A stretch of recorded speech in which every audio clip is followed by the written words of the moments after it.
Hey guys, tonight we begin with the surprisingly trippy world of ancient Egyptian recreational chemistry, a civilization that gave us pyramids, mummies, and apparently festivals that could rival your college roommate's worst decisions. So before you get comfortable, take a moment to like the video and subscribe, but only if you genuinely enjoy what I do here. And let me know in the comments where you're tuning in from and what time it is for you. It's always fascinating to see who's joining us from around the world. Now, dim the lights, maybe turn on a fan for that soft background hum, and let's ease into tonight's journey together. Let's start with the ancient Egyptians' most famous botanical party trick, the blue lotus flower. You've probably seen it in tomb paintings, elegant petals, usually being sniffed by pharaohs or gently waved around at banquets like an ancient version of cheers. But this flower wasn't just ornamental. The Egyptians believed it had sacred properties and mild psychoactive ones. Yes, the blue lotus could get you just a little bit floaty. The method was simple. Take the dried petals and soak them in wine for a while, sometimes days. Then drink the infusion at festivals, ceremonies, or presumably, whenever you felt like tuning out the sound of 200 people chanting hymns at top volume. The result was a soft, dreamy euphoria. Not enough to make you forget your name, but enough to make pyramid building sound like a fun group project. Now, to be clear, the Egyptians didn't call it getting high. They called it communing with the gods. Blue lotus was strongly associated with rebirth and the sun god Ra, which made it perfect for temple rituals and funerary rites. Holding the flower to one's nose was a symbolic way of inhaling divinity. And, okay, maybe also a great way to take the edge off after a long day of ruling the Nile Valley. It was everywhere in art. Pharaohs are shown holding it. Party guests at banquets are passing it around like a floral peace pipe. And even mummies got decorated with it for the afterlife. The thinking seemed to be, if we're travelling to eternity, let's make sure we're stocked up. Practical. But the blue lotus wasn't just ceremonial. Festivals could get wild, and blue lotus-infused wine made the music louder, the dancing looser, and the hieroglyphic poetry marginally more profound. Imagine a crowd under the stars, sipping lotus wine, feeling as light as a papyrus reed in the breeze. For the ancient Egyptians, that was spiritual fulfillment, and also a very good night. There are religious holidays, and then there's the Feast of Drunkenness, the ancient Egyptian equivalent of saying, let's black out in honour of not dying. Subtle name? No. Accurate? Extremely. This annual celebration revolved around the goddess Hathor, who, according to myth, was once sent to punish humanity. But after a bloody spree that would make any disaster movie blush, the gods decided humanity had maybe learned its lesson. So they tricked her into drinking red beer that looked like blood. She passed out, woke up in a better mood, and just like that, mass extinction was narrowly avoided through alcohol poisoning. To commemorate this heroic hangover, Egyptians gathered once a year to get thoroughly obliterated. Not metaphorically, not spiritually. Literally. The goal was to drink until one entered a divine trance, which sounds poetic until you remember this often meant collapsing face first into a mud brick courtyard surrounded by strangers yelling praises between hiccups. The ritual began at dawn with music, clapping, and the ceremonial passing of drinks. Priests encouraged revelers to drink as much as your heart desires, which in this context was less of a blessing and more of a dare. Participants banged tambourines, danced in the streets, and reportedly saw the goddess, although whether that was Hathor or just the side of a clay jug is unclear. But this wasn't just chaos for chaos's sake. Well, mostly not. The idea was to honour the balance between destruction and joy, reminding everyone that even wrathful deities could be pacified with a strong enough brew. Think of it as theology meets keg stand, and importantly, this was sanctioned behaviour. There were no awkward conversations the next day about what happened in the sacred grove. Getting drunk was part of the job description. If anything, not passing out was suspicious. Why aren't you spiritually elevated, Khnumhotep? Do you hate the gods? Modern scholars have described the Feast of Drunkenness as a ritual of renewal. Participants purged their fears, inhibitions, and likely their stomach contents, all in one divinely authorized party. The next day, headaches, regret, possibly a new scar shaped like Anubis, but also spiritual cleansing. Forget everything you know about beer. Ancient Egyptian beer wasn't golden, bubbly, or anything remotely resembling a beverage you'd order at a bar. It was thick, porridge-like, and alarmingly opaque, served with the kind of consistency that would confuse both your bartender and your dentist. Beer, for the Egyptians, was not just a social drink, it was practically a food group. Made from partially baked loaves of emmer bread that were soaked in water, mashed, and fermented into a chunky slurry, it resembled a soupy oatmeal more than a refreshing ale. The technical term might be liquid bread, but let's not pretend this wasn't a bowl of carbs in denial. This beer was consumed by everyone: peasants, priests, children, scribes, and anyone else trying to survive in a world where desert heat, crocodiles, and public works projects were daily concerns.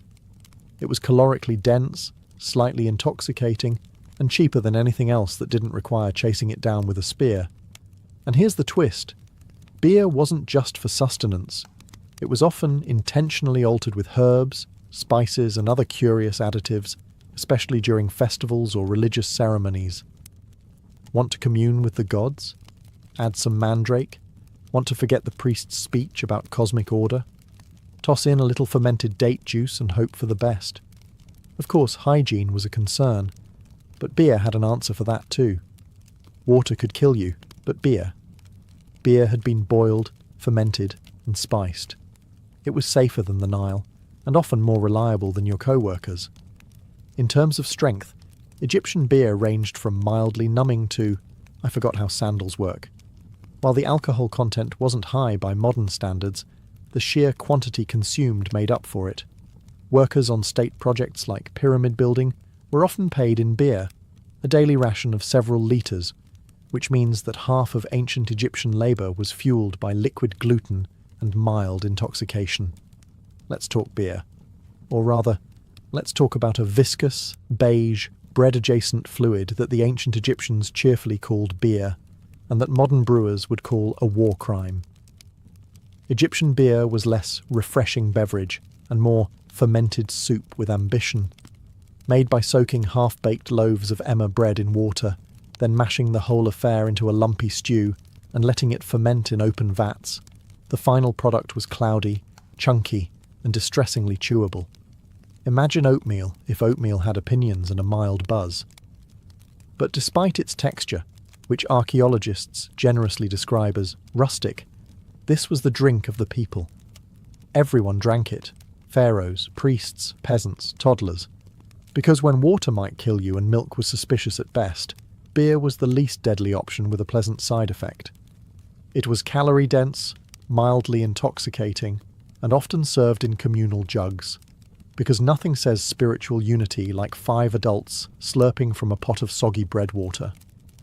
At temples and festivals, the beer might be enhanced with herbs, dates, honey, or mystery ingredients that were either sacred or just experimental. Historians are still unsure if the addition of mandrake was intentional, or if someone was just tired of reality. This was also the go-to payment method for labourers. Pyramid workers didn't clock out with coins. They received daily beer rations, sometimes several litres per day. This means the guys hauling limestone blocks all morning were doing it buzzed and breaded. And somehow the pyramids still got built. Let that sink in the next time you miss a deadline with a cappuccino in hand. Taste? Probably awful. But if you're living in 1300 BCE, covered in sand and trying not to die of dysentery, a lukewarm jar of beer porridge is Michelin star cuisine. Also, no foam, no carbonation, no glass bottles, just ceramic jugs, straws with filters to catch the bigger bread chunks, and a national commitment to ignoring mouthfeel. Now that you've washed down your bread beer with a floral buzz, it's time to set the mood. with smoke. But not just any smoke. We're talking kaifi, the ancient Egyptian incense that made temples smell like divine bakeries and left everyone wondering if they were actually meditating or just very, very light-headed. Kaifi wasn't a quick hit of frankincense. This was the perfumed love child of an apothecary and a pastry chef. Recipes varied by temple, but the ingredients often included myrrh, honey, wine, raisins, cinnamon, juniper, mint, and whatever other spices were lying around not being sacrificed. Mix it all up, let it ferment, dry it into pellets, and burn them slowly in sacred spaces until everyone either felt deeply spiritual or forgot why they walked in. It was used in ritual purification, which is code for, let's fill this room with enough fragrant smoke to erase our sins, or at least our memories of last night's feast of drunkenness. Temples didn't have ventilation, by the way. That was considered breaking the mood. So imagine standing in a limestone cube next to a sweating priest waving a smoking dish of kifi, like it's Fabreze for the soul, while a chant drones in Coptic monotone behind you. Visions weren't just encouraged, they were practically inevitable. Whether divine revelation or mild asphyxiation, it didn't really matter. The gods got their tribute either way. To the Egyptians, kaifi wasn't just air freshener, it was medicine, perfume, and spiritual elevator all in one. Pliny the Elder later wrote that kaifi could cure snake bites and improve sleep, which makes sense if you assume the goal was to pass out entirely. Some recipes were so complex, they read like ancient IKEA manuals. 16 ingredients, each added in precise phases under specific moons. Honestly, it's a miracle anything got done. But once lit, the aroma drifted across the Nile like a sacred fog machine, signalling that something holy was happening, or that someone was overcompensating for yesterday's fish market. Even in death, kaifi lingered. It was burned during mummification, buried in tombs, and probably responsible for at least one pharaoh being accidentally embalmed in a spice rub. In short, kaifi was Egypt's way of saying, if you can't drink it, burn it, and breathe deeply. If Blue Lotus was Egypt's chill friend, and kaifi was the drama queen with a smoke machine, then Mandrake was the slightly unhinged guest you invited once and immediately regretted. With its forked roots that vaguely resembled tiny humans and a reputation that scared even seasoned priests, Mandrake was less herbal remedy and more botanical dare. Used in ancient Egyptian medicine as both a painkiller and a possible aphrodisiac, which is always a terrifying combination, Mandrake earned its place in temple recipes and medical scrolls with the kind of cautious reverence usually reserved for wild animals and pharaohs in a bad mood. The Ebers Papyrus, that handy ancient medical text that sounds like it belongs in a Harry Potter class, lists mandrake for insomnia, fertility, and strengthening the heart. Which sounds noble until you remember that the wrong dose could just as easily strengthen your heart into cardiac arrest. See, mandrake contains alkaloids like scopolamine and atropine, the kind of compounds that mess with your nervous system and occasionally convince you that your bed is melting. In small doses, it was mildly relaxing. In slightly bigger ones, welcome to Night Terrors starring Ra and a crocodile in a wig. And then there's the harvesting myth. According to later folklore, likely inherited from these early associations, pulling a mandrake root out of the ground caused it to scream. Loudly. Lethally. So naturally, the solution was to tie it to a dog, cover your ears, and let the poor creature yank it free while you hoped your neighbours didn't ask too many questions. While there's no solid evidence the Egyptians were tying plants to dogs and waiting for shrieks, the idea that the plant had spiritual, and slightly terrifying, power fits right in. Mandrake may have been used in rituals, fertility rites, or just slipped into beer for those who preferred their hallucinations with a rooty aftertaste. In any case, it wasn't the everyday herb. Mandrake was for priests, magicians, and those who didn't mind taking medical advice from a man covered in gold leaf. Used carefully, it could induce sleep, reduce pain, and maybe inspire a sensual poem or two. Used recklessly, You'd wake up 4 days later convinced you were a scarab beetle. Somewhere in the vast scrolls of Egyptian medical wisdom, wedged between cures for crocodile bites and the proper placement of amulets on inflamed body parts, lies a quiet little mention of Shemshemet. That's right, cannabis. Because when it came to pain relief, the ancient Egyptians didn't just rely on divine intervention or chewing reeds until they forgot their problems. Sometimes they reached for something a little more herbal. Cannabis appears in medical texts like the Ebers Papyrus and Ramesseum Papyrus, mostly as a treatment for inflammation, sore eyes, and various gynecological complaints. Yes, gynecological. Ancient Egyptian women may have had access to THC-infused suppositories, which sounds like a modern wellness trend someone is definitely going to try to resurrect on Etsy. Of course, the Egyptians didn't roll joints or bake brownies with it. At least, not that we know of. Cannabis was usually crushed into oils, mixed into salves, or blended with honey, because if you're going to medicate, why not make it taste nice? Applied topically, it soothed pain. Inhaled accidentally. Well, now the temple incense makes a lot more sense. Was it recreational?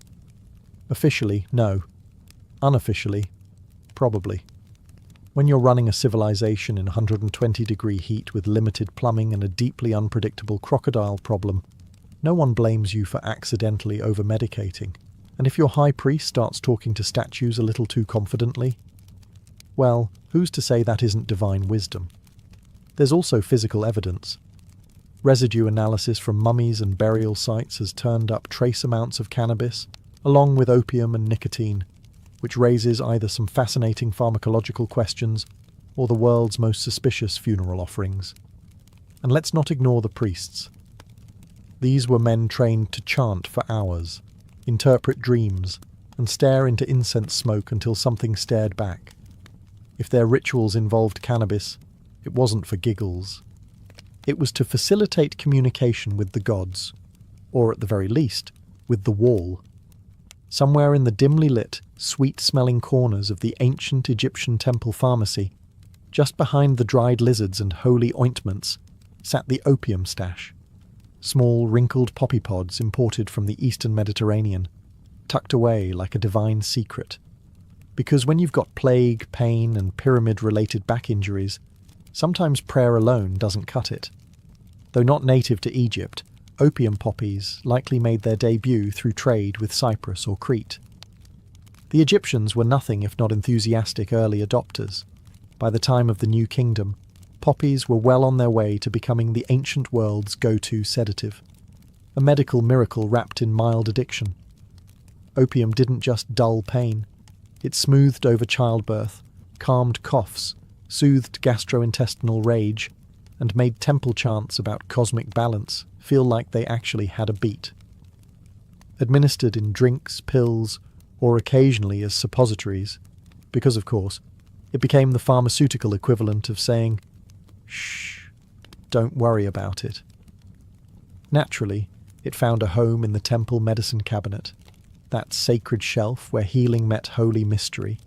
Priests, doubling as physicians, administered it during rituals and serious treatments, probably while saying things like, "This will ease the divine tension in your spleen." Whether your god was angry or your molars were, opium could calm them both. The ancient texts don't call it opium directly, of course. That would be too helpful. They reference extracts from the poppy plant, in the same vague way modern labels say natural flavours, which is never comforting. But let's not pretend this was all medicinal. There's always a blurry line between spiritual elevation and a really good nap.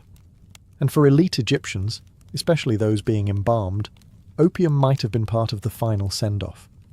What better way to face the underworld than totally blissed out and blissfully unaware of the scarab beetle crawling across your nose? Like many of Egypt's sacred substances, opium was part cure, part comfort, and part controlled chaos. Used wisely, it soothed agony. Used poorly, it turned temple assistants into spaced-out background dancers. Still, in a world of tooth drills, snakes, and sandstorms, a little somnolent magic went a long way. Wine in ancient Egypt was a sign of sophistication, a drink of the gods, a toast to Osiris. But don't let the elegant amphorae fool you. This stuff could hit like a chariot accident, especially when it came laced with the ancient equivalent of a little something extra. Wines weren't just fermented grape juice. They were infusions, concoctions, and occasionally mild experiments in altered consciousness. Egyptians flavoured their wine with everything from mandrake and blue lotus to myrrh and frankincense. Ingredients that sound spiritual until you realise they were probably added for maximum mood enhancement. Religious festivals were the main setting for these potent potables. At the Feast of Drunkenness, for example, participants didn't sip wine to appreciate terroir. They chugged it to achieve metaphysical disconnection. The idea wasn't to be tipsy. It was to teeter between dimensions, possibly while dancing with a priest in a leopard skin. These spiked brews were often described in medical texts as remedies, which is how you know things were getting creative. Got a headache? Try a wine infused with fermented lotus. Sore joints? How about some frankincense-infused red, aged 2 weeks in a clay pot? Existential dread? Well, that one needed priestly supervision, and possibly a floor mat, and it wasn't just mortals enjoying this liquid therapy. The gods themselves were believed to appreciate a good spiked offering. Vats of wine were ritually poured out in temples, left as offerings in tombs, and used in ceremonies to help the divine descend into statues, or at least wobble in their general direction. Let's be clear, this wasn't your average table wine. Depending on the additives, these sacred brews could calm nerves, ease pain, or launch a midsummer banquet into full psychedelic mystery cult territory. And because everything was part of a ritual, no one could really question the dosage. If the room spun, it was spiritual. If you passed out in the lotus garden, that was divine communion. For the ancient Egyptians, wine wasn't just a beverage. It was a vehicle, one that could take you to enlightenment, to sleep, or into the arms of a very confused crocodile god. For a civilization obsessed with order, ritual, and geometry, the ancient Egyptians had a surprisingly open mind about trance states. In fact, they encouraged them, just not during accounting. These altered mental states were seen as direct channels to the divine, or at least to some deeply theatrical inner monologue. Possession, divine, not demonic, was often treated as a religious promotion, not a medical emergency. If a temple dancer started convulsing mid-routine, she wasn't rushed out by worried acolytes. She was applauded. Hathor had arrived, apparently, and had strong opinions about tambourine tempo. These trances were often achieved through a time-honoured combo of repetitive drumming, rhythmic chanting, smoke inhalation, sleep deprivation, and wine with mysterious floaties in it. The result? Sudden bouts of prophecy, dramatic gasping, and the occasional unplanned floor nap. Priests and priestesses alike were trained to host gods like Airbnb guests, welcoming them into their bodies during rituals. This included changes in voice, posture, and a sudden urge to announce cryptic things while staring into a fire. In many temples, it was just another Wednesday. To outsiders, it may have looked like a mass fainting spell, but within the temple, this was how messages from the gods were delivered. Sometimes the gods advised. Sometimes they scolded. Sometimes they demanded more cake offerings, which says a lot about ancient theology and ancient appetites. The trance wasn't always voluntary either. There are accounts of the afflicted being taken by deities, often accompanied by shouting, shaking, and suspicious amounts of incense. Whether these were actual divine messages or simply what happens when you inhale 4 hours of Kifi smoke next to a flaming brazier is still debated. Of course, once the trance ended, the possessed party returned to normal, often looking slightly disoriented and very sweaty. The ritual concluded with applause, a sip of sacred wine, and possibly a nap behind a pillar, while someone else mopped up the sanctified drool. To modern eyes, divine possession might look like performance art meets heatstroke.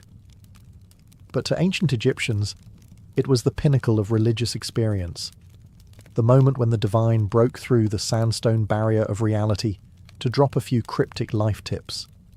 You'd think death would be enough to stop someone from getting invited to a party. Not in ancient Egypt. The line between the living and the dead was more of a soft suggestion, like, don't swim after eating, or maybe don't chisel hieroglyphs drunk. Egyptians didn't just respect the dead, they actively included them in social plans. This wasn't metaphorical. Families visited tombs during festivals like the beautiful Feast of the Valley, lugging baskets of food, jugs of beer, and the general vibe of a tailgate party, if the tailgate was parked in a necropolis. They'd sit outside the tomb, eat, drink, and commune with the deceased, which usually meant talking to the wall and hoping Grandma appreciated the pickled fish. Many tombs had false doors, carved portals through which the dead could receive offerings. Whether this meant spiritually or just enjoying the smell from the other side is unclear. Either way, ancient Egyptians believed the dead could still enjoy food, drink, music, and a decent bit of gossip. So naturally, they threw them parties. Music was played, incense was burned, libations were poured. Sometimes the living got drunk enough to cry, confess secrets, or accidentally sit on sacred offerings. It was like a family reunion, only with fewer arguments and slightly more embalming fluid. These gatherings weren't just acts of remembrance. They were also mutually beneficial transactions. The living fed the dead. The dead, in theory, blessed the living in return. Good crops, protection, fewer nightmares involving hippos. Everyone won. Sometimes people even slept overnight in tombs, hoping for dream visions from their departed loved ones, or the occasional unsolicited advice from a former accountant turned ghost. Stop lending money to your brother, the dream might say. And also, the amulets go on the left. To modern sensibilities, this sounds macabre. To the Egyptians, it was completely logical. The afterlife wasn't a goodbye, it was just a new address. And if Great-Uncle Horemheb wanted to attend the party via divine osmosis through a stone wall, who were they to say no? For all the incense, holy trances, and sanctioned debauchery, ancient Egyptian revelry came with a price, and it usually arrived sometime around sunrise with a pounding headache and the vague memory of yelling at a statue. Yes, even in a world where Blue Lotus was medicine and beer was breakfast, the morning after hit just as hard.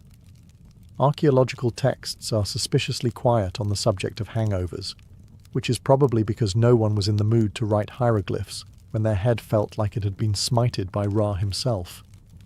But the evidence is there. Medical papyri describe pains of the head and recommend treatments involving herbs, honey, and sometimes just lying very still while pretending to commune with the gods. In more advanced cases, a ritual cleansing was recommended, which usually involved a priest, a bucket of cold Nile water, and possibly a stern lecture on moderation that no one remembered hearing. The real trick, of course, was plausible deniability. If you'd danced shirtless in the temple or passed out in a tomb alcove, you didn't say, "I overdid it." You said, "I was overcome by the divine." It wasn't a blackout. It was a mystical encounter with Hathor's laughter. Much more respectable. And for the truly unlucky. There was always purging. Not metaphorically, literally. The Egyptians were fond of emetics, lovely concoctions designed to evacuate your sins from both ends. Imagine being handed a drink that tastes like regret and being told, "This will restore your balance." Moments later, your balance is definitely gone. The priests, of course, fared better. They had training. They had ritual authority. And most importantly, they had people to carry them home. Meanwhile, common revelers woke up with lotus petals in their hair and sandal imprints on their faces, wondering whether they'd danced with a god or just someone very committed to the role. Still, no one swore off the next celebration, because spiritual enlightenment, as it turns out, is addictive, especially when it comes with beer, smoke, and a mild chance of falling into a trance and yelling your neighbour's secrets in front of a statue. When ancient Egyptians prepared for death, they didn't just pack linens and a decent eulogy. They packed snacks and drugs and possibly a backup stash just in case eternity got boring. Because if you thought the partying stopped after your heart was weighed, think again. It just moved underground. Tombs weren't silent, solemn places. They were carefully curated starter homes for the soul, complete with food, booze, and mood-enhancing herbal arrangements. Mummies were entombed with blue lotus petals, wine jugs, incense cones, and the occasional sealed mystery jar, which archaeologists now eye with both reverence and mild suspicion. Take Tutankhamun, for example. When Howard Carter cracked open his tomb, he didn't just find gold and furniture. He found wine, oils, herbs, and what can only be described as the ancient Egyptian version of a wellness kit.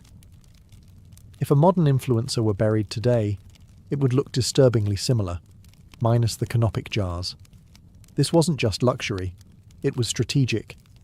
The soul, or ba, if you're fancy, needed nourishment and stimulation in the afterlife. Eternal bliss wasn't going to maintain itself after all. So priests and embalmers made sure you were entombed with all your spiritual comfort items, food offerings, sacred perfume, and a generous dose of whatever got you through long temple ceremonies while pretending to be enlightened. Some tombs even include instructions to the dead on how to prepare and enjoy these items in the afterlife. It's not enough to carry blue lotus into eternity. Apparently, you also needed directions in case divine short-term memory was a thing. And let's not forget the opening of the mouth ritual, which was supposed to let the dead eat, speak, and, let's be honest, sip that sacred fermented beverage with proper technique. Because it's hard to toast Osiris with a closed jaw. All of this tells us one very clear thing. The ancient Egyptians did not separate pleasure from piety. If something brought them closer to the gods in life, even if it was a psychoactive flower soaked in wine, it belonged in the tomb, along with your amulets, your linen headrest, and possibly a starter pack of dreams. Ancient Egypt gave the world pyramids, mummies, and eyeliner that could block out the sun. But it also perfected an unspoken truth of civilization. Sometimes the people running things are just high enough to think it's going well. Officially, the pharaoh was the earthly embodiment of Horus, chosen by the gods to maintain Ma'at, cosmic order. Unofficially, temple priests had the keys to the sacred stash, the incense budget, and the daily schedule of who gets to chant next to a burning bush of Kai-Fi until they pass out. The religious elite weren't just spiritual guides. They were state-sanctioned pharmacists, supplying the population with everything from calming ointments to full-blown psychedelic experiences disguised as Holy Communion. If it smelled strong, tingled on contact, or made you speak in metaphor for 3 days, it probably came out of the priesthood's apothecary. And while pharaohs wore the crowns, it was the priests who knew how to blend mandrake with wine and not kill anyone. This gave them an enormous amount of soft power. Not just in healing and ritual, but in managing the emotional and mystical tone of society. You didn't ask, what's going on with the harvest? You asked, what did the high priest see in his trance last night? Spoiler, it was usually a falcon and a lot of swirling gold light. Let's not forget the economic side. The temples were landowners, employers, and massive centers of drug production. Blue lotus didn't grow itself. Someone had to harvest it, dry it, ferment it, and whisper to it in sacred verse. So yes, religion was very holy, but it was also a well-oiled machine, one that ran on faith, herbs, and occasionally mind-altering doses of divine inspiration. In many ways, the question of who ruled Egypt was less about crowns and more about who controlled the incense burners. Because if the gods spoke through visions, and the visions came after a priest sniffed something pungent in a sealed chamber, well, you do the math. In theory, ancient Egypt was all about balance, justice, and order. In practice, if you were rich enough to afford a private tomb and someone to fan you while you digested, you also had access to the good stuff, the kind of narcotic rarities that didn't show up in the village clinic scrolls. Make no mistake, ancient Egyptian society was a hierarchy, and mind-altering substances followed the same rules as everything else. Pharaoh at the top, goat herder at the bottom, and everyone else politely sniffing dried flowers and pretending it was enough. While commoners got barley beer, and maybe a whiff of temple incense if they leaned close enough. The elite were bathing in blue lotus oil and sipping spiked pomegranate wine out of gold-rimmed chalices. Some of the more potent substances, mandrake, Kai-Fi blends laced with opium, imported cannabis resins, were likely restricted to ritual or medical use, which just happened to align perfectly with the daily schedules of court officials and high priests. Funny how that worked out. Take Pharaoh himself. The divine ruler of Upper and Lower Egypt couldn't be expected to process the metaphysical weight of ruling without a little help from the sacred pharmacopoeia. If his dreams were considered state messages from the gods, then sedating his insomnia with a psychoactive nightcap wasn't indulgence, it was national security.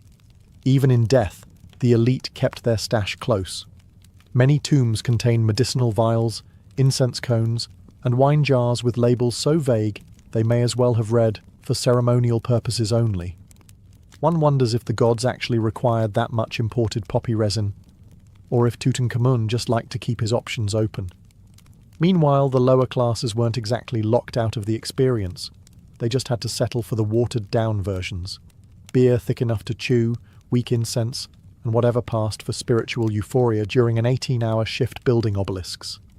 And when someone did get their hands on a forbidden substance without a permit, that was likely called witchcraft, heresy, or a very bad day to be a field labourer. After 14 chapters of sacred snorting, divine day drinking, and hallucinogenic healthcare, one might be tempted to ask, what does all this really say about ancient Egypt? Well, for starters, it tells us they were brilliant at blending science, spirituality, and recreational chemistry into a single belief system. Pain relief and prophecy came from the same flower. Medicine and mysticism walked hand in hand, usually to the beat of a sistrum and the smell of something smouldering that definitely wasn't FDA approved. It also reveals just how much the ancients respected the power of altered states. Not as escapism, but as a legitimate way to access insight, healing, and the occasional god with an animal head and a flair for drama. Their rituals weren't just pageantry. They were controlled chemical theatre, with incense, chanting, and psychotropic tea for the cast, and the strict gatekeeping of sacred substances. That's just the ancient version of putting wellness behind a paywall. The elite had their Blue Lotus spas and imported opium. Everyone else got lukewarm beer and an eye infection. Divine enlightenment was available, but only if you could afford the luxury tomb package with optional afterlife minibar. But perhaps the most revealing takeaway is this. Humans have always wanted to feel more, see more, and know more, especially if it involves lying down in a temple and not doing chores. The ancient Egyptians weren't that different from modern humans meditating with essential oils or arguing about microdosing on podcasts. They just wore more eyeliner and took their hallucinations more seriously. So, what does this mean for us? Well, maybe that our ancestors weren't primitive drug enthusiasts or eccentric spiritualists. Maybe they were just doing their best to navigate a confusing, beautiful, often painful world, with the tools, rituals, and fragrant smoke they had. And if that journey to inner peace happened to involve wine, wildflowers, and a trance where you barked like Anubis, so be it. Florence, late 1400s. The air was thick with incense, sweat, and the perfume of crushed roses. The city was bursting with art, intellect, and political intrigue, but also a very specific kind of madness, the obsession with beauty. And not just any beauty. Renaissance beauty, the kind that meant looking like a porcelain statue, even if it killed you. Enter Sarasa, a luxurious, silky white face paint made from, you guessed it, lead. Yes, actual lead. Women across Florence, Venice, and beyond smeared this shimmering poison across their cheeks, foreheads, and décolletage to achieve that ultra-pale, ethereal look. Because in a world where tan skin meant labouring under the sun like a peasant, looking like a walking cadaver was the ultimate flex. But this wasn't just a light dusting of powder. No, Sarusa was layered on like Venetian stucco. Some women went so far as to sleep in it, refusing to wash their faces, allowing the toxic compound to literally soak into their skin. The result? A radiant, ghostly glow, right up until the sores appeared, and when they did, they just applied more lead to cover them. You know, like a Renaissance band-aid. One that guaranteed the wound would never heal. If the lead didn't get you, the mercury might. Used to treat blemishes and fade sunspots, mercury was another charming element in the Renaissance beauty arsenal. Combine that with arsenic-based tonics and vinegar face baths, and you had a full-blown chemical warfare routine, marketed as elegance. And let's not forget the classism baked into every powdered pore. Noblewomen wanted their skin to look untouched by sunlight or hardship, so the paler, the better, even if it made them anemic, delirious, or eventually dead. Looking divine came at a divine cost. But perhaps the most ironic part, the women who could afford all this toxic luxury also had access to imported perfumes from the Orient, rosewater distillations and camphor-laced tonics. They literally smelled like angels while their skin peeled off in sheets. If you had a functioning pair of eyebrows in Renaissance Florence, you clearly weren't trying hard enough. In the never-ending quest to resemble a Botticelli painting or a particularly fashionable egg, Renaissance women plucked their hairlines and eyebrows into oblivion. A high, rounded forehead was considered the epitome of beauty. The higher your forehead, the more noble and intelligent you appeared. So women willingly yanked out rows of hair from their brows and along their hairline with tweezers, rough cloth, or even seashells. This wasn't a one-time affair. It was routine maintenance, a weekly ritual of pain and precision. For stubborn hairs, women rubbed in concoctions made from walnut oil or cat dung, yes, cat dung, to thin the regrowth. Some even scorched stray hairs off with candle flames, because nothing says grace and refinement like lighting your face on fire. Eyebrows, thin, arched and barely visible, if at all. A truly sophisticated woman had no visible brows. Instead, a soft shadow or trace was painted in later, often with burnt cork or powdered charcoal, which sounds elegant until you realise it smeared terribly in the Florentine heat. Imagine your eyebrows slowly dripping down your cheeks during Mass. Divine. Meanwhile, body hair was seen as animalistic and unclean. Women removed it with a paste made from vinegar, quicklime and arsenic, another charming blend. The mixture burned, but hey, it left the skin smooth. Until it didn't. And the scalp? Hair was gathered up into tight, rigid styles, often braided and padded with false hair made from wool, horsehair, or someone else's actual hair. Sometimes hairpieces were soaked in lye and bleached to match the fashionable golden hue of the season. If it didn't match, no worries. Just wear a cap over it and pretend it did. Renaissance problem-solving at its finest. The irony? All this hair removal and sculpting was done without mirrors. That's right, mirrors were rare and expensive. Most women styled themselves by feel, with help from servants, so your maid better have steady hands and zero passive aggression. One wrong move, and your widow's peak becomes a monk's tonsure. Renaissance beauty was less about natural charm, and more about strategic subtraction. Remove the brows, remove the hairline, remove common sense, all in the name of elegance. Once the face had been thoroughly powdered, plucked and poisoned, it was time to move on to the body, specifically squeezing it into shapes the human ribcage had no business aspiring to. Enter the Renaissance corset, equal parts fashion statement and orthopedic trauma. Renaissance corsets weren't quite the wasp-waisted death traps of later centuries, but they still meant business. Known as stays or bodies, these early versions were designed to flatten the torso, not cinch it. The goal was to create a smooth, rigid canvas that emphasized the bust and elongated the silhouette. Because what's sexier than looking like a very elegant plank? The stiffening materials? Whalebone if you were rich, reeds or pasteboard if you weren't. All of it sewn into linen and laced tightly across the back. Getting into one required assistance, determination, and a surprising tolerance for losing peripheral vision. A fully dressed noblewoman was essentially an armoured artichoke, layered, spiked, and strangely delicate. And corsets weren't just about looks, they were moral statements. A straight, upright posture indicated inner virtue. Slouching, on the other hand, suggested moral laxity and possibly demonic possession. So if you were a well-bred lady, you stood straight, walked stiffly, and breathed in short, shallow gasps. Bonus points if you fainted gracefully in public. That just meant you were doing it right. Underneath, linen chemises helped absorb sweat, because newsflash, Florence in summer was not a place for heavy fabrics and no airflow. But elegance came first. Comfort came never. And yet, despite the discomfort, corsets had one major benefit.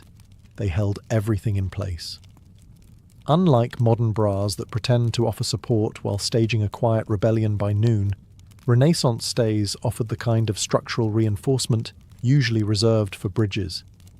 You could run, dance, or survive a fainting spell without anything shifting an inch. Of course, not everyone could afford such architectural fashion. Working-class women went without stays, favouring looser bodices and more breathable materials. But among the elite, corsets were essential. You weren't fully dressed without one, just tragically undone. The worst part? You had to eat while wearing one. Which brings us to the next Renaissance fashion paradox: feasting like royalty, while trying not to split a seam or collapse from restricted airflow. In Renaissance Italy, beauty wasn't just skin deep. It extended all the way to the dinner table, where fashion and food had an uneasy relationship. On the one hand, noblewomen were expected to attend lavish banquets and engage in the social theatre of feasting. On the other hand, they had to do it while squeezed into a corset so tight, their internal organs were basically roommates. Meals were grand affairs. Tables groaned under the weight of roasted peacock, marzipan sculptures, and gilded fruit. But for upper-class women, actually eating was a delicate performance. You could nibble, you could sip, but you absolutely could not unhinge your jaw and go to town on a goose leg. That would have been barbaric, and potentially dangerous given the boning in your bodice.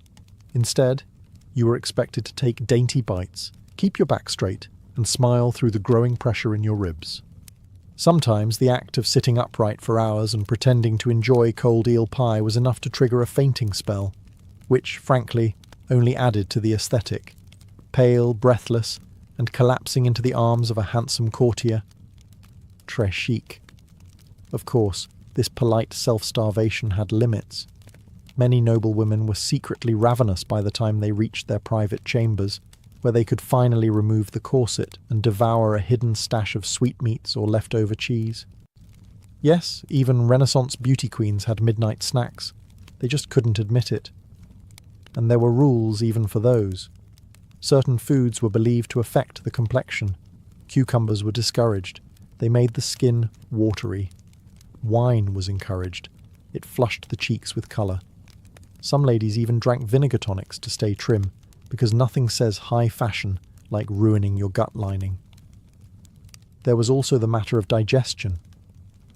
In a corset, your stomach had nowhere to go. Women had to pace their eating carefully, or risk indigestion, bloating, or, God forbid, a very unladylike burp.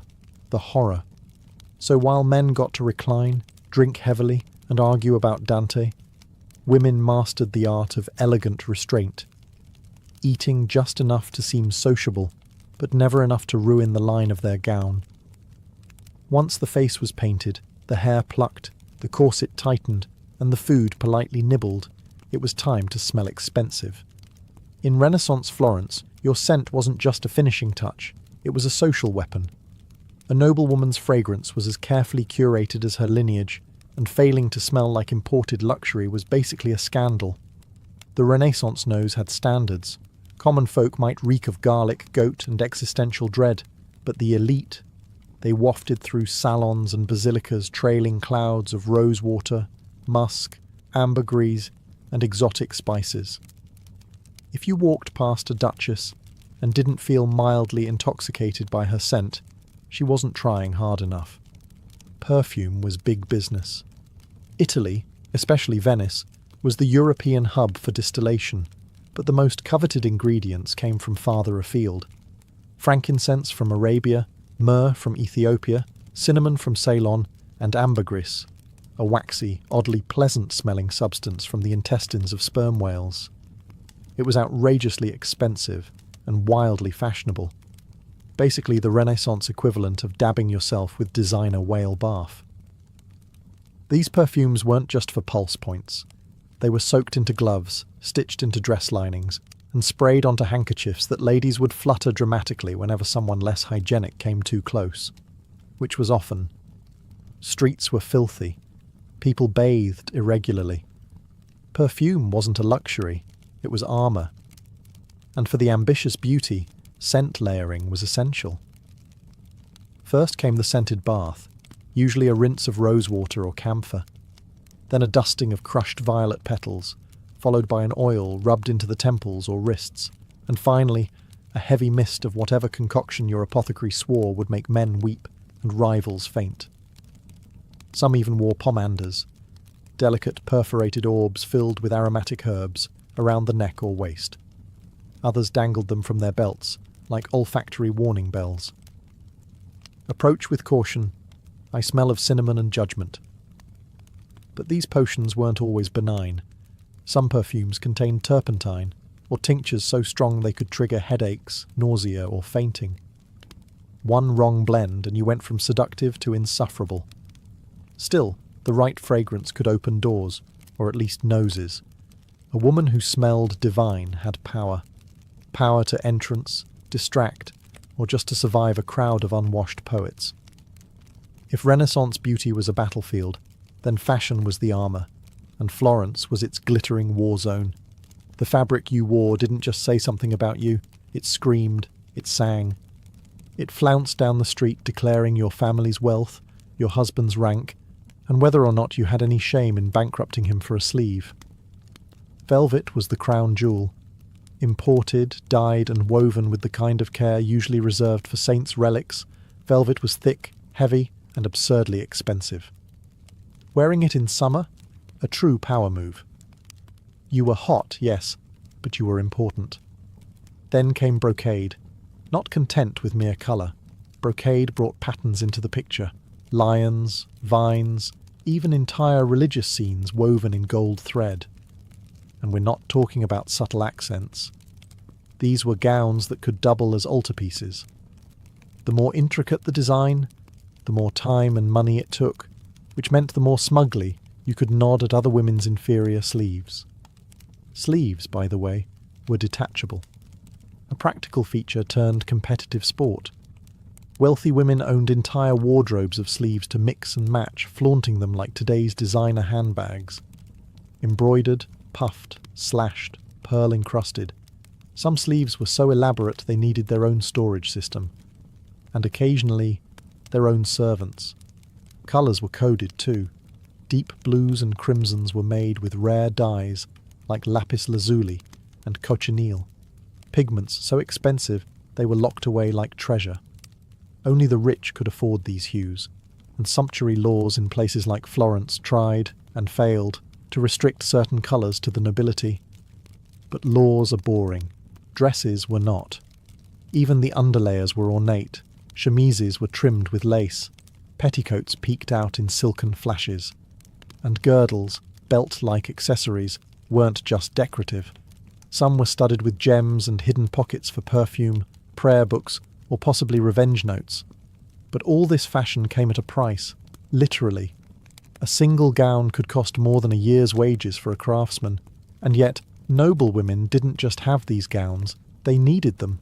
Every social event was a stage, and every outfit a statement. Wearing the same thing twice? Social suicide. Renaissance fashion didn't stop at the ankle, though, in fairness, no one was really supposed to see your ankles. Modesty dictated that a woman's feet be kept decently hidden beneath layers of brocade and silk, which was a pity, considering how completely ridiculous Renaissance footwear often was. Let's start with the Chopin. The most theatrical shoe ever invented, Chopins were essentially high-platform soles. Think ancient Roman sandals crossed with stilts. Originally from Venice, they were designed to keep fine dresses above the muddy, plague-infested streets. But over time, function gave way to fashion, and chopines got taller. Much taller. Some were over 20 inches high. Yes, that's not a typo. 20 inches. Wearing them required balance, training, and frequently a servant on each arm. Walking unaided was considered both a physical feat and a social risk. If you fell, you didn't just lose your dignity, you might take out half the wedding party with you. In Florence, chopins weren't quite as extreme, but the trend still trickled down. Wealthy women wore delicate pointed slippers, often made of velvet, embroidered with silk thread and lined with fur. These were indoor shoes. Outdoors, you wore pattens, wooden or cork platforms strapped underneath your slippers to protect them from the street. A practical solution, unless you tripped and shattered your kneecaps on cobblestones. Foot binding wasn't a thing in Renaissance Italy, but the pressure to have dainty, narrow feet absolutely was. Shoes were pointed, narrow, and not built for actual walking. But who needed to walk when you could glide from sedan chair to palace hall, leaving a trail of crushed flower petals and broken arches? And then there were the stockings. Women wore finely knit hose made of silk or wool, tied at the knee with ribbons. These ribbons were sometimes scented, because if someone caught a glimpse of your shin, you at least wanted to smell fabulous. Of course, lower-class women wore simpler shoes, sturdy leather for labour, clogs for wet work. But the noble class treated footwear like a secret weapon, unseen, impractical, and incredibly expensive. All of it reinforced a single message. Real ladies didn't walk. They floated. They glided. They suffered gracefully and in style. After hours of being powdered, plucked, laced, perfumed, stuffed, and platformed, what came next? That's right, dancing. Because nothing completes the Renaissance beauty ritual like trying to glide across a polished marble floor in 20 pounds of fabric and 2 inches of breathable lung space. Courtly dances were serious business. These weren't your carefree, tavern-style reels. No, Renaissance court dances were slow, elegant, and excruciatingly choreographed. Every step was rehearsed, every movement symbolic. The wrong foot placement could imply social ineptitude. A misstep? Scandalous. You might as well shout, "I own nothing in lapis lazuli," and run barefoot into the Arno. For noble women, dancing was a test of composure. The most popular forms, like the pavan or the galliard, required gliding in precise patterns, keeping your gaze modest, and never, under any circumstance, breathing through your mouth. That was considered undignified. Which is unfortunate, because corsets did not allow for deep breaths. Every galliard leap was a calculated gamble against passing out cold. And yet, it was crucial. A woman's grace on the dance floor was as vital to her reputation as her dowry. Parents hired dance tutors the way modern influencers hire lighting designers. You learned how to turn, how to bow, how to fan yourself just enough to be mysterious, but not so much that you looked sweaty. The goal was to radiate effortless control, even as your shoes blistered and your ribs whimpered. There was also the matter of social strategy. Dancing offered rare opportunities to interact, briefly, with eligible men. Gloved hands touched for a moment, eyes met during a bow, perfumes mingled. It was flirtation with footnotes. But say too much, move too boldly, or, heaven forbid, laugh. You risked ruining your entire aesthetic of pious elegance. Meanwhile, the background noise of every court event was a choir of judgment. Other women critiqued your gown, your hairstyle, your posture. Servants whispered, tutors fretted, and all the while you had to maintain the illusion that none of it mattered. But it did. A clumsy turn or an off-rhythm curtsy could haunt you for weeks. So you danced, you smiled, you endured. And when the music finally stopped, you excused yourself to repowder your sweat-streaked Sarossa before round 2. The guests had departed. The candles had melted into waxy puddles, and the Renaissance noblewoman, divine, dazzling, and delicately dying inside, finally made it back to her chambers. But sleep? Not yet. First came the Renaissance version of the night routine. Spoiler alert, it was less self-care and more controlled deterioration. Step 1. The unmasking. Out came the linen cloths, rosewater, and raw egg whites. The lead-based cerussa had to be gently removed, not because it was delicate, but because scrubbing too hard would take skin with it. Many women used a mix of almond oil and vinegar to lift the layers, hoping their complexion underneath wasn't too ravaged.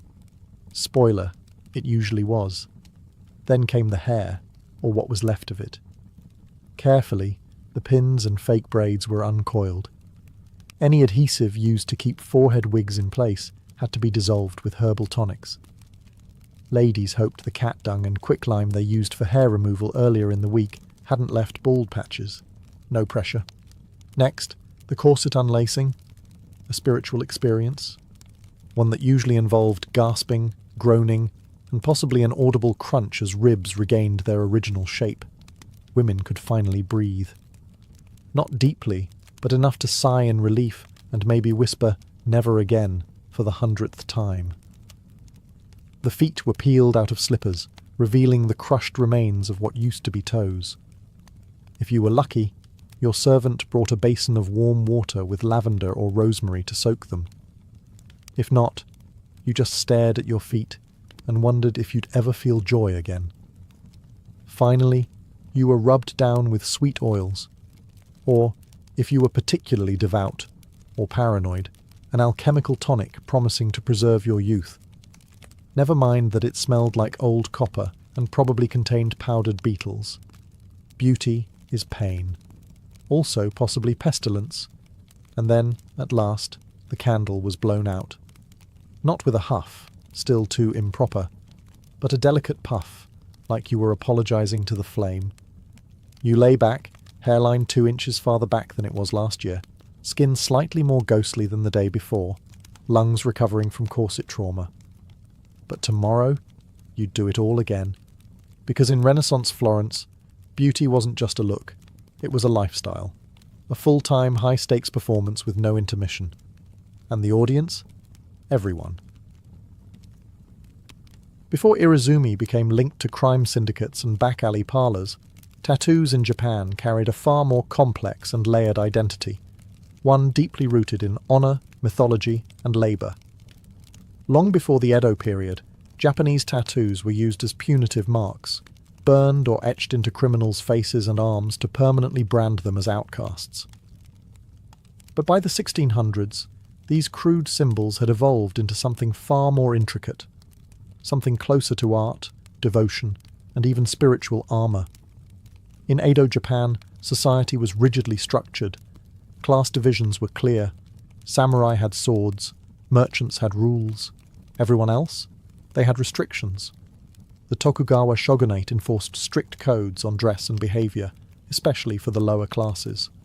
Ornate robes, luxurious fabrics, and flashy jewellery were reserved for the elite. But human nature always finds a loophole. For the common man, especially labourers, firemen, and gamblers, tattoos became a way to reclaim beauty, status, and identity. If you couldn't wear brocade on the outside, why not wear it on your skin? And so, full-body tattoos flourished underground, hidden beneath plain work clothes but revealed in bathhouses, festivals, and moments of intimacy. These weren't random designs. They were stories. Sleeves of swirling dragons, bodysuits of phoenixes, koi fish, cherry blossoms, Buddhist deities, and folkloric heroes. Each tattoo carried meaning. A koi swimming upstream symbolized perseverance. A dragon on the back meant power and protection. These motifs weren't chosen on a whim. They were earned, sometimes one painful inch at a time, and the process was brutal. There were no machines, no antiseptic creams. Artists, called horishi, used wooden handles and steel needles to hand-poke ink beneath the skin. The ink was often mixed with charcoal or natural pigments, hammered in using rhythmic strikes. Sessions lasted hours, full bodysuits could take years, but the result? a living mural that turned skin into storytelling. Yet, despite their cultural richness, tattoos remained illegal for much of the Edo period. Authorities viewed them as signs of disorder, deviance, or wastefulness. And so, the art of Irezumi thrived in the shadows, respected by some, feared by others, and completely invisible to the ruling elite. In Edo period Japan, where wooden buildings were packed like kindling and open flames lit every lantern, fires were constant and devastating. The samurai might have ruled the land, but when your neighborhood caught fire, it was the fireman, Hikeishi, who saved your life. These weren't firemen as we imagine today. They didn't use hoses or wear flame-retardant suits. Instead, they carried hooks, axes, and raw courage. Their job wasn't to extinguish fires. It was to tear down nearby structures and create fire breaks before the flames could spread.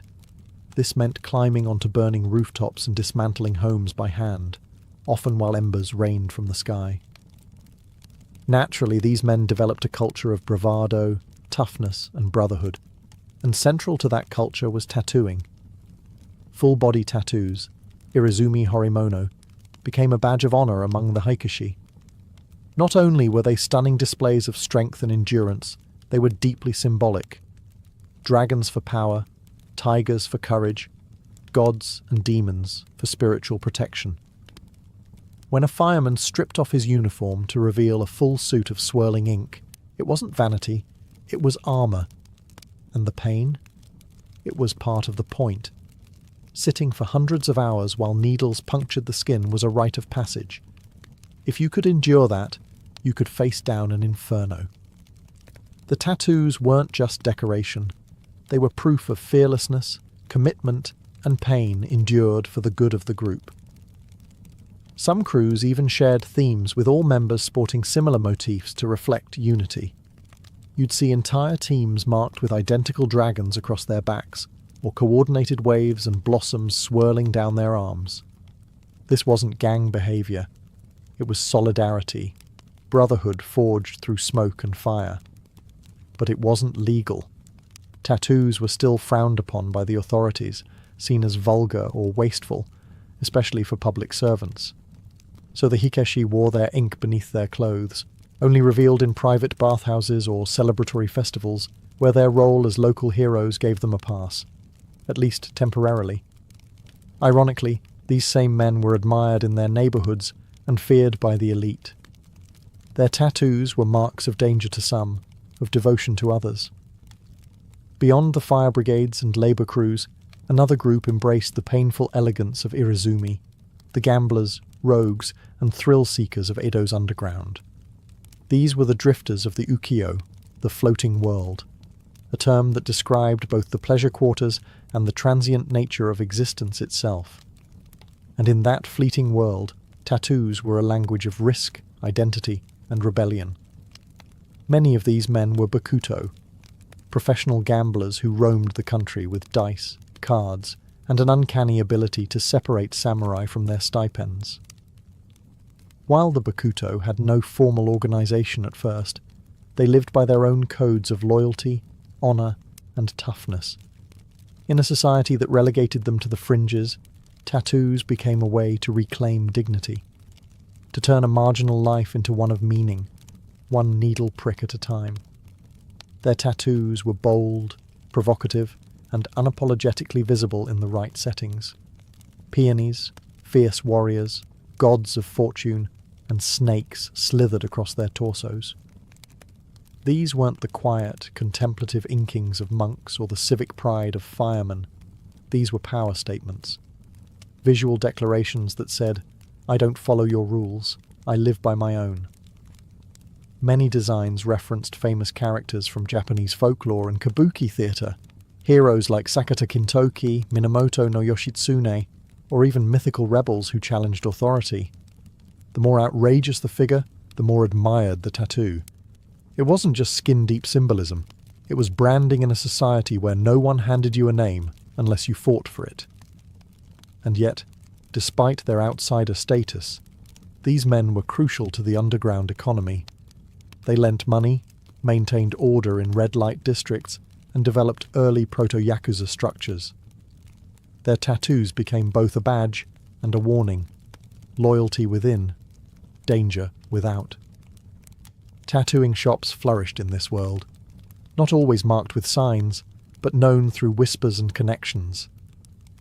The horishi became revered figures, their work whispered about in bathhouses and behind sake counters. To be inked by a famous master was an honour. To endure the hours of stabbing pain, a show of grit. For gamblers and rogues, Irizumi was more than art. It was an identity carved in pain, proudly worn in a world that had no place for them. Though tattooing in Edo Japan is often portrayed as a masculine tradition of labourers, firefighters and gamblers, women also left their mark, sometimes quite literally, on this hidden world of ink. While rarely documented in official records, female tattoos existed quietly, tenderly, and rebelliously beneath the layers of silk and propriety. In many cases, these tattoos were intimate, romantic, personal. Unlike the large mythological bodysuits of their male counterparts, women's tattoos were often smaller, discreet, and emotionally charged. Lovers would tattoo each other's names on hidden parts of their bodies, inside the upper arm, on the inner thigh, near the collarbone. A gesture known as Irizumi Chobun, love tattoos. A popular phrase inked onto women's skin was Inochi Azukemasu, meaning, I entrust you with my life. It was more than a vow. It was a declaration of emotional surrender, written in pain. Men sometimes carried similar inscriptions, showing mutual commitment beyond what any formal wedding could offer. This kind of tattooing was especially common among lovers in the ukiyo, the floating world of pleasure districts where courtesans and geisha reigned. Among high-ranking courtesans, tattoos were sometimes a tool of seduction, a small teasing mark, visible only when a robe slipped just right, became part of the mystique. It gave the illusion of intimacy, as if a client was seeing something forbidden. In reality, the tattoo may have been shared with dozens of clients, each believing it was a private secret. In other cases, tattoos signified heartbreak or betrayal. A courtesan might burn or slash a name tattooed on her body after a lover abandoned her, turning passion into scarred testimony. Some even covered these names with new ink, dragons swallowing letters, waves washing away memories. But for women outside the pleasure quarters, tattoos could also be acts of quiet rebellion. Peasant women, fisher women, or wives of tattooed men sometimes followed suit, inspired by the artistry or solidarity. Though they risked judgment, these women wore their ink privately, under their robes, as silent declarations of autonomy. While Edo society officially condemned such markings, especially on women, these tattoos carved out a hidden narrative, one of love, agency, and pain born voluntarily, a story the official histories never bothered to write down. Behind every breathtaking bodysuit, every swirling dragon and tragic hero etched in flesh, there stood the unsung artisans of Edo Japan, the horishi, or tattoo masters. They worked quietly in tucked-away corners of the city, anonymous rooms above tea houses, back rooms of barbershops, or candle-lit apartments that smelled of incense and ink. There were no flashing signs, no customer reviews, just reputation, passed by word of mouth and inked skin. Becoming a horishi was no casual decision.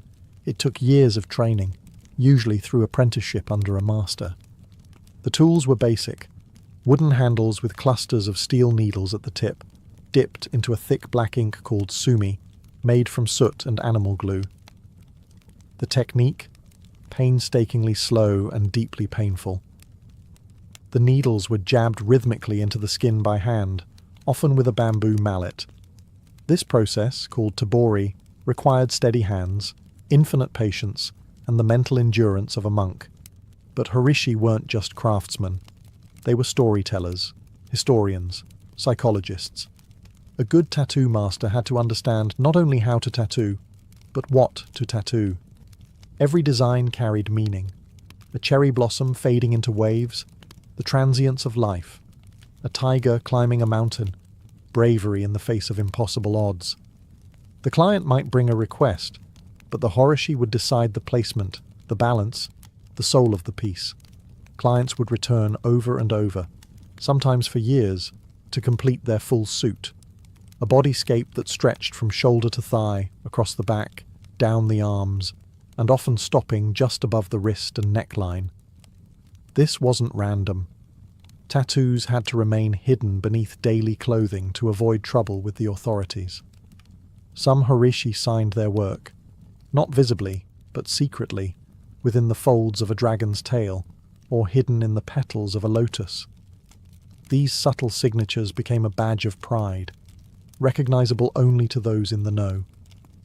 Despite the intimacy of the work, horishi lived with one foot outside of society.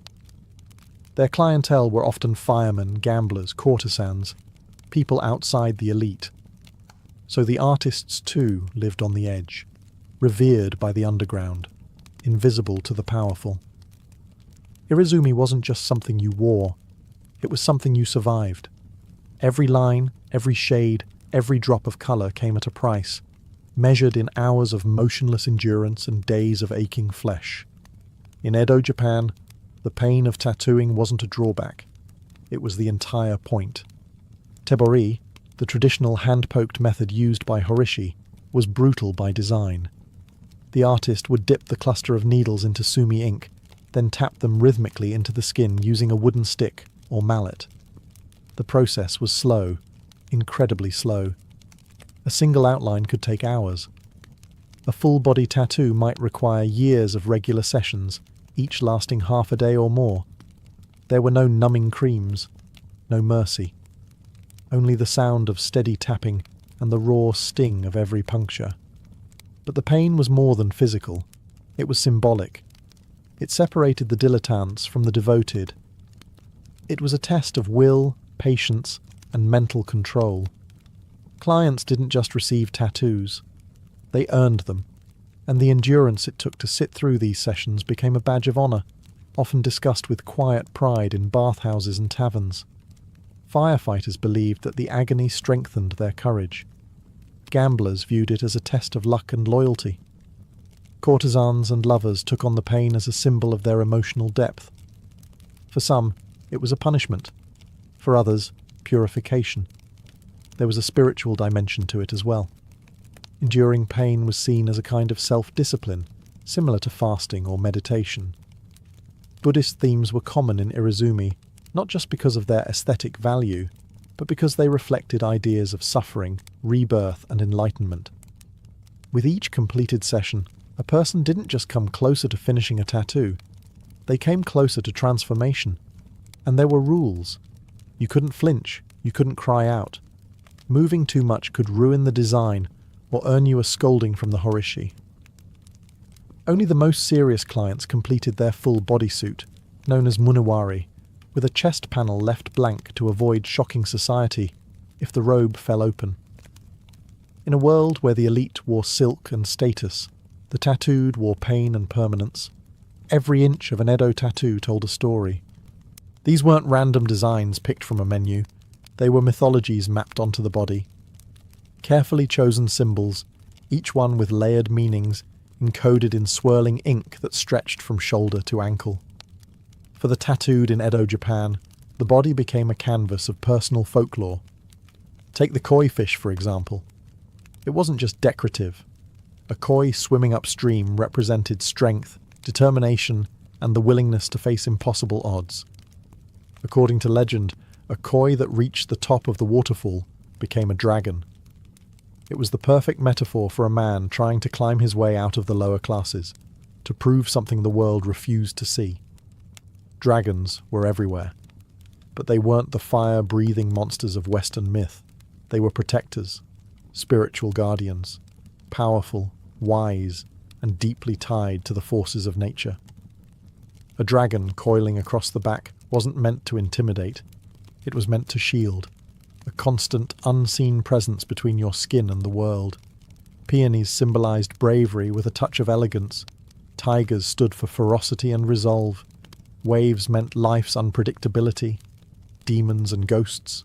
Warnings, cautionary tales inked into the flesh as reminders of the dangers lurking in both the physical and spiritual world. Many tattoos depicted full scenes from Chinese and Japanese folklore, battles, betrayals, divine interventions. Popular subjects included the Suikoden, a Chinese epic about 108 outlaw heroes. These stories resonated with the tattooed class: rebels, protectors, misfits who didn't quite fit into the samurai ideal, but still lived by a code. Buddhist deities were common too, particularly the wrathful ones, figures like Fudo Myu, the immovable protector. With sword in one hand and rope in the other, he bound demons and cut through ignorance. Having him tattooed on your back was like carrying a spiritual bodyguard, one who didn't mind getting violent when necessary. But not all meanings were universal. A tattoo's placement, size, and direction all mattered. A tiger climbing upward might mean ambition. Downward could suggest a warning. Even the order of when each section was tattooed said something about your journey. These symbols were sacred, private, and powerful. And in a society where words could betray you, tattoos became the most honest form of expression. As the Edo period progressed, the vibrant underground culture of Irizumi, once a secret code of honor among laborers, firemen, and gamblers, began to collide head-on with shifting social attitudes and rising paranoia from the ruling class. What was once admired in hidden bathhouses and tea houses slowly became associated with crime, deviance, and dishonor. The turning point came when the government began tightening its grip on public behavior. Tattooing, already unofficially frowned upon, started to take on a more dangerous reputation, especially as it became more visible among the Bakuto, or gamblers, and other criminal groups who would eventually give rise to the modern Yakuza. These men were often the only ones bold enough to wear full bodysuits openly, and as they became more organized, so did the stigma attached to their ink. Ironically, many of these same criminals had begun as outcasts from society, men who wore tattoos not to provoke fear, but to reclaim identity. But once crime syndicates began using tattoos to mark membership, territory, and loyalty, public perception shifted. The police didn't care whether your dragon symbolized courage or your koi fish meant perseverance. To them, tattoos now signaled one thing: criminality. The government responded with more bans. In the early 1800s, tattooing was officially outlawed, though enforcement varied depending on the region and who was doing the inspecting. Still, tattoo parlors went deeper underground. Horishi had to work in secret. Clients booked sessions through coded language. And artists began developing techniques to hide tattoos under layers of ink, or blend them into larger designs to confuse officials. The stigma wasn't just legal, it was social. Anyone visibly tattooed could be refused entry into public bathhouses, barred from temples, or denied marriage by respectable families. Tattooed bodies became taboo, and the art form, once a mark of bravery or spiritual symbolism, was recast as something vulgar, dangerous, even evil. But the tattoos didn't disappear. They simply went deeper, both under the skin and under the radar. For every government crackdown, there was a new design, a new hiding spot, a new client willing to endure pain for something meaningful. Irizumi didn't die. It went into hiding, like a coiled dragon, waiting. As Japan stepped into the modern age with the Meiji Restoration in 1868, the new government was eager to present the country as civilized, orderly, and most importantly, westernized. And in this new image of modern Japan, tattoos had no place. Irizumi, with all its cultural depth and underground prestige, was declared a stain. The government doubled down. Tattooing was not only criminal, it was now embarrassing. Something savage, something shameful. Foreign diplomats were horrified by the elaborate bodysuits worn by Edo's working class, and Japan, desperate to be taken seriously by the West, responded by pushing tattooing deeper underground than ever before. Yet even as it was banned for Japanese citizens, tattooing curiously became a tourist attraction. British and American sailors flocked to Japanese ports and sought out Horishi to take home pieces of exotic oriental body art. Ironically, the very art form Japan sought to bury was being preserved by the very foreigners whose approval they craved. And still, the tradition didn't die. Horishi adapted. They changed their clientele, moved their studios further into secrecy, and kept the Tibori method alive. Master-apprentice lineages survived in whispers. The techniques, symbolism, and tools were passed down carefully, often within families or tightly knit artistic circles. In the 20th century, Irizumi became deeply entangled with the Yakuza. The full bodysuit, hidden beneath business suits, became a symbol of loyalty and fear within the criminal underworld. Once again, tattoos were about pain, honor, and secrecy, but this time without the folkloric grace of Edo firemen or mythological koi. The art was still there, but the public had turned away. Even today, the legacy of that stigma lingers. Despite modern interest in tattoo culture worldwide, Japan still views tattoos with suspicion. Public baths, gyms, and even some beaches ban tattooed individuals. The fear of criminal association endures, even when the ink is harmless. But times are shifting. Young Japanese artists are reclaiming Irizumi, not as rebellion, but as heritage. Museums are preserving ancient designs. Art lovers and historians are finally acknowledging the craftsmanship. And a new generation is asking, why should we be ashamed of our own skin? In a culture built on layers, of robes, of meaning, of silence, Irizumi remains the most honest expression Japan ever tried to hide. In Renaissance Europe, discussing sex openly was taboo, unless, of course, you were doing it through a thick Latin manuscript wrapped in religious guilt and printed under church supervision. Enter the marriage manual, a strange genre of literature where theologians, monks, and celibate scholars explained how good Christians were supposed to get busy, solely for the purpose of procreation, naturally. These manuals were less 50 Shades and more 46 Permissible Positions for the Glory of God. Titles like De Matrimonio or The Book of the Family disguised what they really were. Deeply detailed guides on when, how, and why married couples could engage in sexual activity, complete with diagrams, calendars, and lists of forbidden days. Spoiler, there were a lot of forbidden days. Sex on Sundays? Sinful. Feast days? Absolutely not. During Lent? God forbid. In fact, there were roughly 180 days a year when marital intimacy was prohibited. Combine that with the fear of damnation and the local priest snooping around, and it's a wonder Renaissance Europe ever managed to reproduce. These guides also gave advice on the proper mindset during intercourse. Joy was suspicious. Passion was risky. Love was fine, as long as it didn't make you too enthusiastic. Women were encouraged to be submissive and silent, and men were warned not to let their desire burn too brightly. Basically, the goal was spiritual union, with just enough physical action to make a baby and nothing else. But despite the dry language, these books were wildly popular, especially among clergy. Some manuals even had sections explaining which sexual positions were natural versus unnatural. Missionary was divine. Anything else was basically flirting with excommunication. Of course, educated Renaissance readers knew how to read between the lines.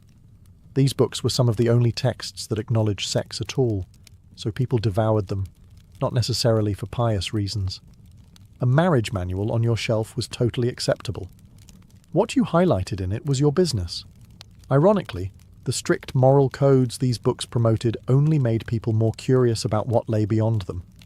Which is why, right next to the marriage guides, another kind of book began to circulate, less holy, more illustrated. On the surface, they were scientific marvels, detailed anatomical treatises, often illustrated by respected artists and backed by university scholars. But for anyone with half an imagination and a locked drawer, these books had a certain extracurricular appeal, especially when the female form was involved. The Renaissance saw an explosion of interest in human anatomy, thanks to dissection being legalized in certain regions and artists like Leonardo da Vinci pushing the boundaries of scientific observation. Texts like De Humani Corporis Fabrica by Andreas Vesalius were considered groundbreaking medical references. They were also, whether intentionally or not, kind of steamy. Why? Because they showed women naked, in exquisite, clinical, full-body detail. Breasts, hips, genitalia, nothing was omitted. And while the official purpose was to educate, let's just say not every reader was there for the lymphatic system. These images were often presented with artistic flair. One particularly infamous edition of an anatomical book showed a nude woman gracefully reclining as if in a Botticelli painting, except her chest cavity was flayed open like a diagram in a butcher's manual. It was both horrifying and oddly sensual. The body as art, the body as science, and for some, the body as entertainment. Since pornography was strictly banned by the church, these illustrations slipped through the moral net under the guise of medical necessity. A young man caught with a suggestive woodcut from a medical book could simply shrug and claim he was pursuing his studies. The fact that the page was dog-eared and mysteriously thumb-worn, irrelevant. Some printers even leaned into the dual appeal.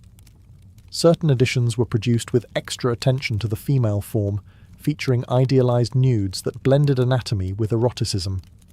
A sort of Renaissance loophole. If you wanted to look at naked people, all you had to do was pretend to care about the spleen.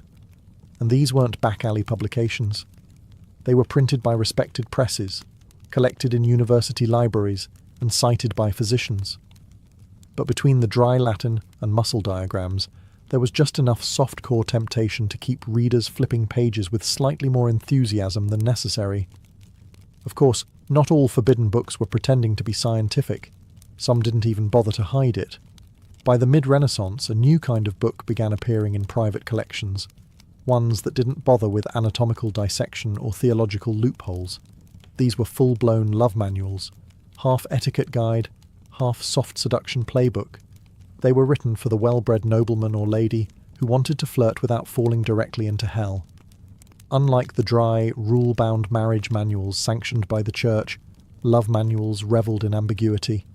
They walked a thin line, offering tips on courtship, letter writing, and romantic speech, all under the pretense of cultivating refined behaviour.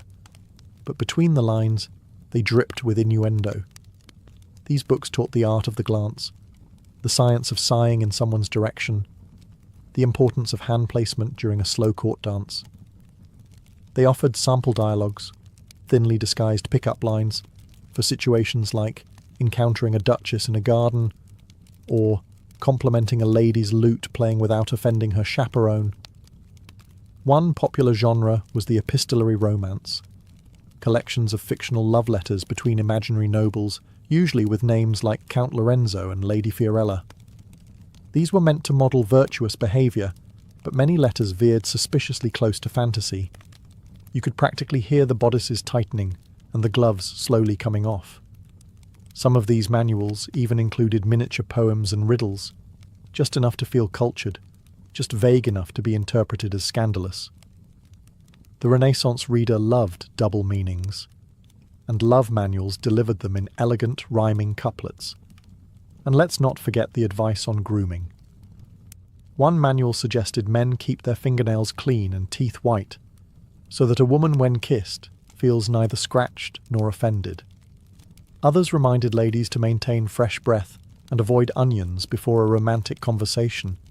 Practical, but not exactly spiritual. While these books didn't depict physical intimacy, they hinted at it constantly. And that was the point. They were less about lust and more about tension, the kind that built slowly across candlelit ballrooms, behind fans, through veils. For young nobles trapped between arranged marriages and strict religious codes, these manuals were escape hatches, legal to own, dangerous to understand. While the church cracked down on sin and scholars argued about virtue, some Renaissance readers were stashing ancient Roman poetry under their pillows, and not the kind Cicero would have approved of.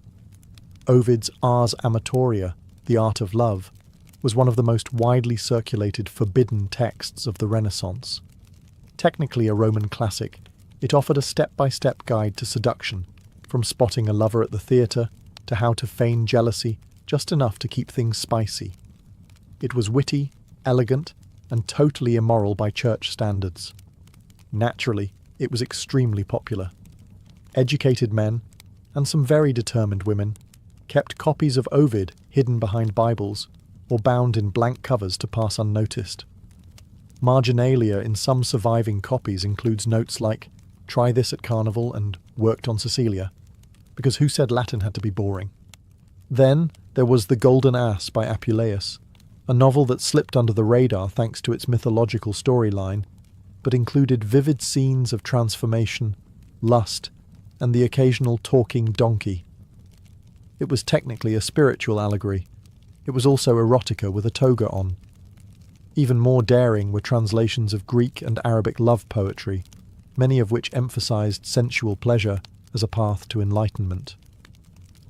Renaissance Italy had a taste for the exotic, and Arabic texts, like those inspired by the Perfume Garden, circulated in small elite circles.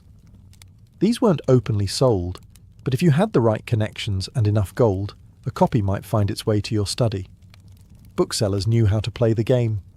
Officially, their shops were stocked with theology and grammar. Unofficially, a wink and a discreet coin could earn you access to a locked cabinet labelled Medical Curiosities or Private Readings. The church called it sinful. The merchants called it good business. Some nobles even commissioned illuminated manuscripts of these works, decorated with gold leaf, cherubs, and occasionally very detailed illustrations of things cherubs should not be watching. These books weren't just read, they were experienced, passed around at salons, whispered about at masquerades, banned by bishops, quoted by poets. And while everyone pretended they'd only read them for the Latin practice, the truth was obvious. For all the secret reading and scandalous giggling behind lace fans, the Renaissance wasn't a safe haven for literary freedom, especially not when the Inquisition was watching, and in Italy it always was. By the mid-1500s, the Catholic Church had grown increasingly suspicious of books that could corrupt the soul, which in practice meant anything remotely entertaining. In 1559, Pope Paul IV issued the first official Index Librorum Prohibitorum, the Index of Forbidden Books. It was exactly what it sounded like, a hit list of texts deemed too dangerous, heretical, or, God forbid, titillating. The list included everything from Protestant theology to astrology manuals, but buried among them were treatises on love, anatomy, and even poetry. Ovid, banned. Boccaccio's Decameron, banned. Anything by Erasmus that even hinted at individual thought, double banned. The church wasn't just trying to save souls, it was sanitizing the entire intellectual bloodstream. Possessing a forbidden book didn't just mean a slap on the wrist. If you were a printer, merchant, or noble caught with one, you risked public penance, house searches, confiscation, and even imprisonment. More than one scholar found himself summoned to explain why he had a Latin copy of The Art of Love tucked between Aristotle and Aquinas. But the funny thing about banning books is that it usually makes them more desirable. Underground markets thrived. Printers in Venice, Lyon, and Basel published clean editions for public sale, and uncut, readers' editions for private clients. The difference might be a missing passage, a toned-down illustration, or a completely fake title page. One infamous copy of The Golden Ass was rebound as Sermons of St. Augustine. Talk about a plot twist. Noble families with private libraries developed entire systems for hiding forbidden texts. Secret compartments, false bindings, mirrored cabinets. It was part espionage, part erotica. A well-curated bookshelf said, "Yes, I fear God, but I also read Rabelais." Women were particularly clever about this. Since they were less likely to be targeted as intellectual threats, they often acted as literary couriers, borrowing, copying, and circulating books under the pretense of devotional reading. One nun in Naples allegedly kept a copy of The Perfumed Garden behind her copy of Lives of the Saints. Censorship may have ruled publicly, but in private, Renaissance readers just turned the page more carefully. Behind convent walls, away from the judgmental eyes of society and the ever-looming index of forbidden books, Renaissance nuns had access to their own libraries, and some of them were anything but holy. While convents were often seen as bastions of chastity and devotion, the truth was more complicated. These were also places of literacy, intellectual curiosity, and yes, suppressed desire. Many young women entered religious life not by choice, but by family arrangement.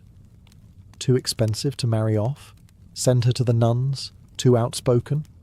Cloister her. The result? A generation of women who were highly educated, forcibly celibate, and bored out of their minds. Enter the convent library. On the surface, these collections were pious and respectable. Saints' lives, theological commentaries, devotional poetry.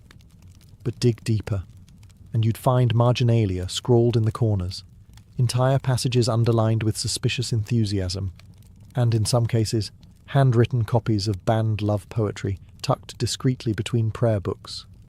One nun in Ferrara was famously reprimanded for translating Ovid's Amores into the vernacular, allegedly for educational purposes. Others wrote their own verses, coded, melancholic, and often steeped in longing. Scholars today suspect that some of the most passionate Renaissance sonnets, attributed to anonymous courtly ladies, were actually penned by cloistered women using writing as a kind of romantic escape hatch. And it wasn't just poetry. Some convents had copies of anatomical treatises, ostensibly for medical knowledge, since nuns often acted as nurses. But as we've seen, anatomy books were rarely just about medicine. One abbess in Florence even petitioned to keep her convent's illustrated anatomy manual on the grounds that it helps the younger sisters understand temptation, which is a very creative interpretation.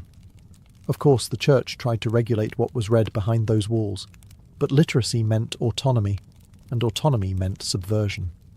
Forbidden texts circulated quietly between trusted hands. Pages were memorized, copied, passed along with coded bookmarks.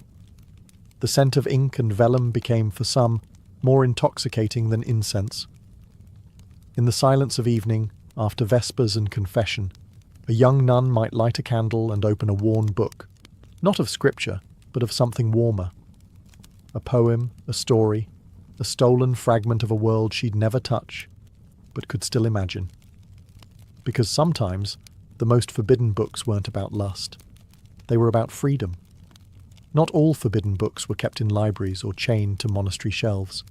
Some were hidden in aprons, buried under floorboards, or whispered from memory in back-alley markets. These weren't printed by respected presses or debated in salons. These were the other Renaissance texts, the magical ones. Handwritten grimoires, herb manuals, and charm books passed between midwives, herbalists, and women who were definitely not calling themselves witches, but everyone else was. Love was power, and power, especially when exercised by a woman, was dangerous. That's why love spells were among the most feared and popular forms of forbidden knowledge. Renaissance charm books often included instructions on how to win affection, cause obsession, or rekindle a cold marriage. A strand of hair, a cup of wine, a muttered phrase beneath the full moon. It wasn't theology, it was folk science. And it worked, or at least it felt like it did. One famous spellbook from southern Italy included a ritual for ensuring fidelity.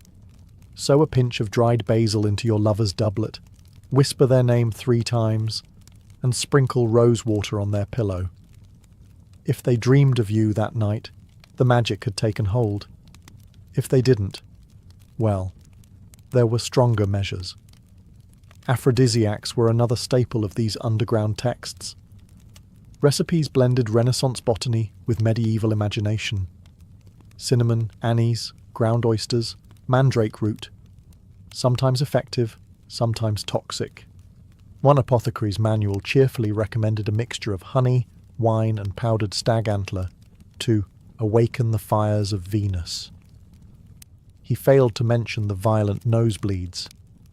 Men were curious, but women were the primary readers and keepers of these texts. Many passed recipes and rituals from mother to daughter, especially in rural areas where priests visited infrequently and midwives handled everything from birth to heartbreak. But owning such a book was a gamble. The Inquisition didn't look kindly on women with too much knowledge, and a love spell was just a witch trial waiting to happen. So pages were hidden, burned, or disguised as herbal journals. You could be an herbalist on Tuesday and a heretic by Thursday, depending on what someone saw or imagined. By the late Renaissance, the printing press had changed everything. Books were no longer handcrafted treasures for the elite. They were commodities. And while Gutenberg may have started with Bibles, it wasn't long before printers discovered a far more lucrative market: desire.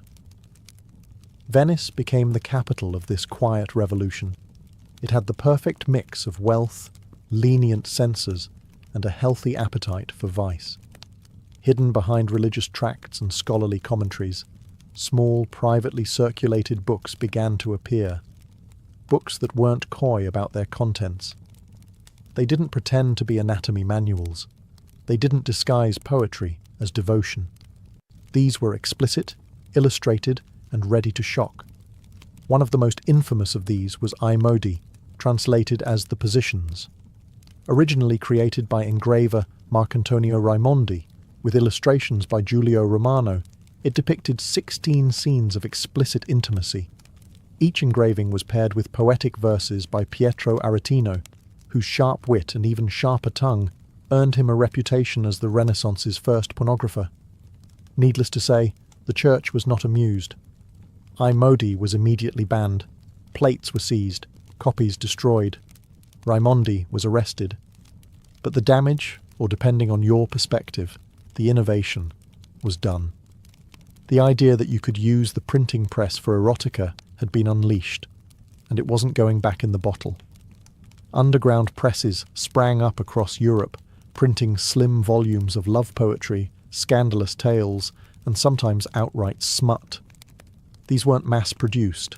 Copies were expensive, meant for wealthy patrons with a taste for the forbidden. Some were even commissioned privately, with content tailored to the buyer's fantasy.